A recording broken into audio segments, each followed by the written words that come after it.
Welcome everybody to Extreme Off-Road Silly Bills, and today we're dealing with the 1973 Fast and Furious Datsun 240Z. So this has 1,142 horsepower, 859 pounds-feet of torque from a 3-litre turbocharged inline-6 engine. The car itself now weighs 2,404 pounds, has off-road tyres, all-wheel drive and off-road suspension, and it can now do 0 to 60 in 2.761 seconds, 0 to 105.026 seconds, and go to a top speed of 229 miles an hour.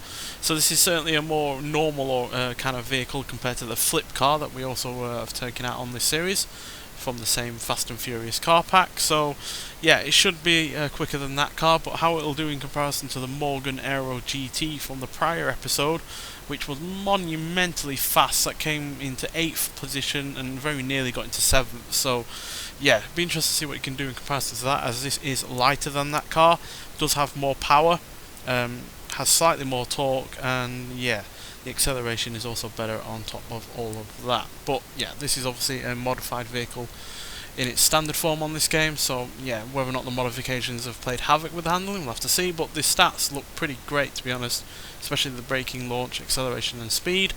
But yeah, the handling isn't the best, and the off-road capability could obviously be better as well, but we've seen far worse from cars on this series, so yeah, hopefully this will put in a good showing.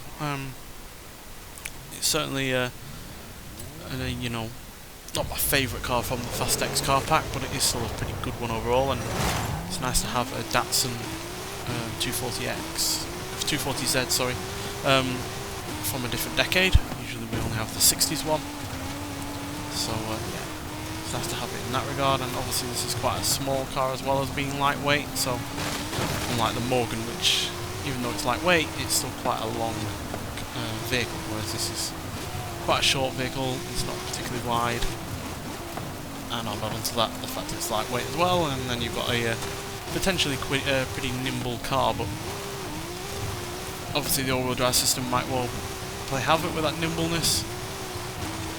We could get a lot of understeer, but for now we're doing okay. It's 179 miles an hour down there, that's properly quick. Obviously we're not going to hit the top speed of this car, but that top speed is still pretty good as well.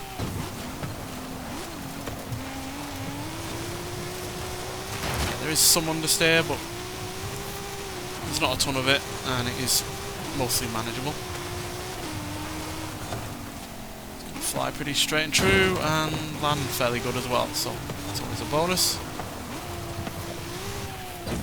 Something worse than a car on this series that bounces back up when it comes down onto a landing, just makes it completely uncontrollable. And yeah, when you're in the air, obviously you have no steering and no braking, and you know you're going to hit the ground basically the speed that you took off at. So yeah, you need all the control you can get, and not bouncing back up is always beneficial.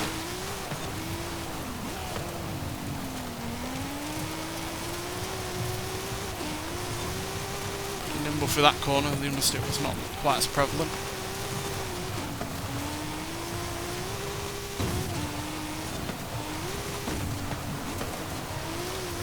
Maintaining some pretty high speeds around these parts, so it feels like it's going to be on for a quick time, but you never know with this series. A car that feels fast does not necessarily mean it is going to be.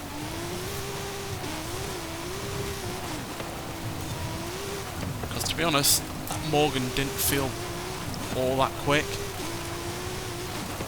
but obviously it was quick enough to get in a really good time. Let's hope this can do the same, if not better.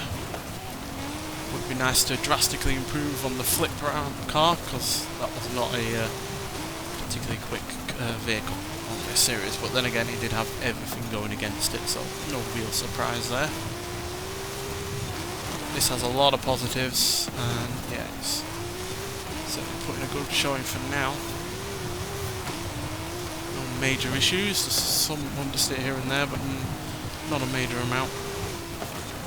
Brakes are really good. So not only have they been upgraded, but obviously the car doesn't weigh that much, so you don't have that much in the way of the momentum to slow down. properly quick for that corner, and crossing the finish line at 147 miles an hour. We're on for a quick time, I believe. Yes, 3 minutes 12.487, so we're exactly 0.1 of a second quicker than the Morgan Aero GT in the previous episode, so that is really quite weird, but yeah, considering they are really rather quite similar in terms of, you know, size, weight, and overall agility, yeah, the fact that they are as quick as each other is not wholly surprising. But yeah, that does mean that the this Nissan, or Datsun even, gets into 7th place, because it also beats the Lancia Delta S4, which the Morgan Aero GT ever so slightly was behind. So yeah, that also means we're quicker than the Alfa Romeo Giulia Sprint GTA Stradale, and we knock the RJ Anderson Polaris Razor Pro 4 truck out of the top 10. So yeah, we're now even more, you know, on-road orientated in terms of vehicles now than we were before, because only really the two Lancias you could consider, you know, rally cars, the 037 Stradale and the Delta S4 that we have also beaten. But yeah, we're slightly behind the Lamborghini Huracan STO, and yeah, but still, that is really, really quick, and that is a massive, how fast, much faster than that? Yeah, we're a massive more than 12.2 seconds thereabouts quicker than the Flip Car 2.0, so that shows how much more agile, speedy, and controllable this vehicle is. So yeah, really, really impressed by this, and the fact that we've had two cars now going to the top 10 in a row is, yeah, really rather quite good, quite frankly. It's nice to shake up the top 10 here and there, so yeah, I'm really glad this car's done that. But we do obviously have a few more vehicles from the Fast X car pack to take a look at, so yeah, really looking forward to seeing what they can do, and yeah, if they can be as quick as this, if not quicker, then yeah, we'll be chocker full of the Fast X cars in the top 10. Nonetheless, so thank you for watching, and I'll see you in the next one. Bye.